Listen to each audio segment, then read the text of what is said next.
ขนาดมือใหม่ทุกอย่างนักบินก็มือใหม่นักบินมือใหม่ปะใหม่ กระเป๋าโหยังสวยเลยพี่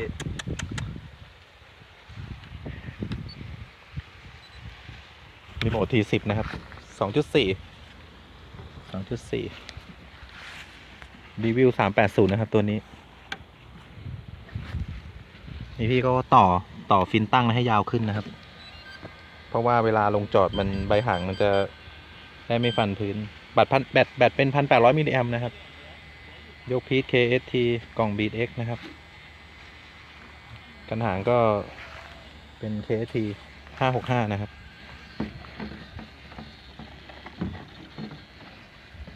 นี่มาเยือนสนามกิตติแอร์นะครับสนามกิตติแอร์แต่งรอกันใส่คานุปี้นะครับคานุปี้นะครับ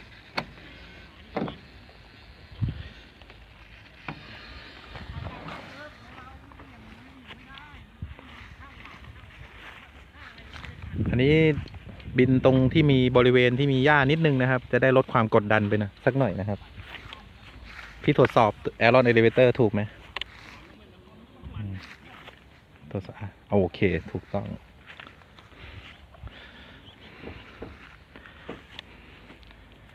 นี่บินฮอปเดินทางนะครับบินฮอปเดินทางมาชมกันนะครับ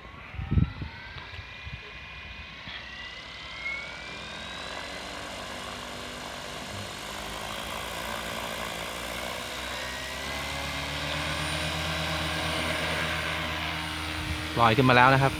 นิ่งกริปนะครับวันนี้ไม่มีเครื่องบินปีกมากวนใจนะครับบินเต็มที่เลยพี่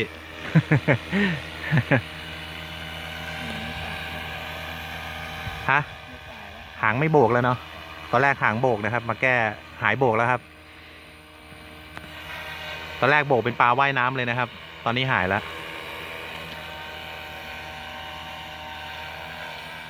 คือพอมันมีแหวนทองเหลืองอะพอมันขันน็อกเข้าไปมันแน่นใช่ไหมล่ะ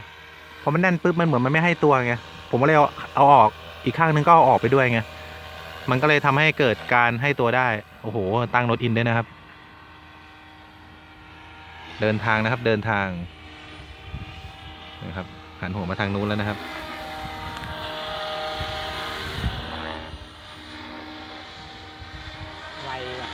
ไวใช่ไหมจะปรับให้มันช้าอีกไหมล่ะปรับให้ช้าได้นักบินมือใหม่บอกว่าการไวไปนะครับเดี๋ยวต้องปรับให้มันช้าลงนิดนึงหมายถึงว่าโยกมันไปไวใช่ไหมหรือว่า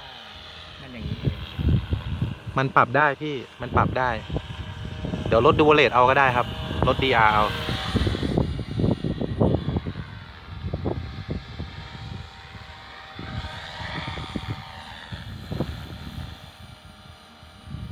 หางหายโบกแล้วนะครับหาง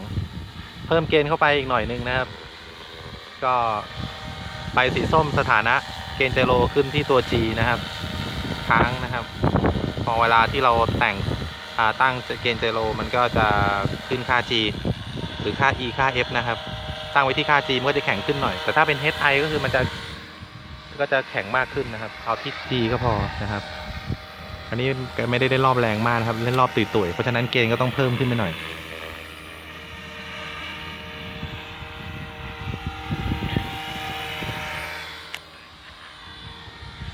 คือการจับรีโมทนะครับจับเหมือนปากกาเลยนะครับผมจับอย่างนี้ไม่ได้นะผมจับนี่หอตกเลย สไตล์แต่ละคนไม่เหมือนกันนะครับการจับรีโมทการบินสไตล์ใครสไตล์มันแล้วห้ามลอกเลียนแบบกันนะครับถึงจะลอกเลียนแบบก็ทำไม่ได้นะครับแต่ละคนบินไม่เหมือนกันชอบต่างกันนะครับ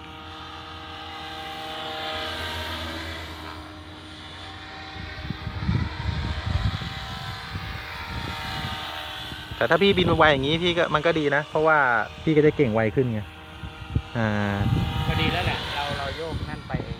โยกเยอะไปเองนะหัดบินไวๆไว้ก็ดีพี่ถ้าพี่บินไวๆได้พี่ก็ไปไวฝีมือก็ไปไว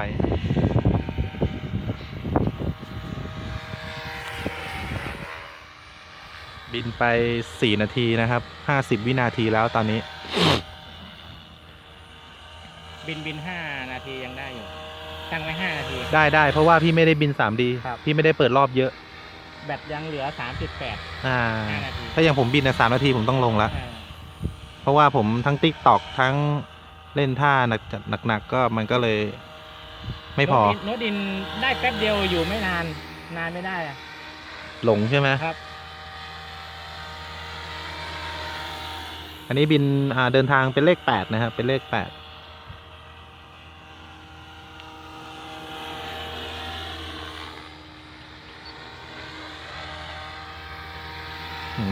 พี่แกบินนานจริงๆเลยนะ5 นาทีกว่าแล้วเนี่ย แบต1,800เหลือๆเลยนะครับ นี่ยังบินได้อีกนะเนี่ยเออบินอย่างเงี้ยพี่แบตใช้ได้นาน แต่บินอย่างผมอ่ะมันมีแต่ต้องซื้อใหม่อย่างเดียวเลยแบต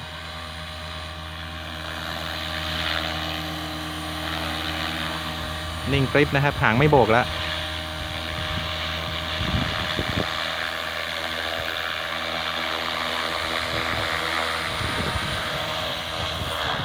โอเคคือใบหาง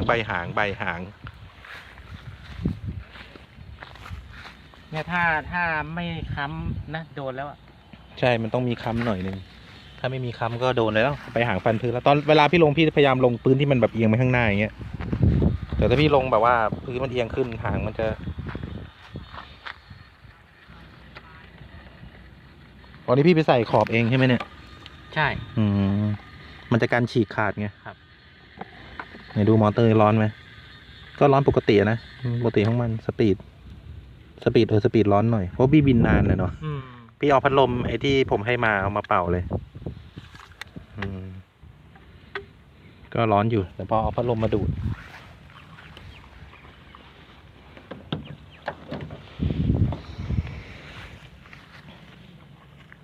เปิดเลย ครอบเลยเหรอ ครอบเลย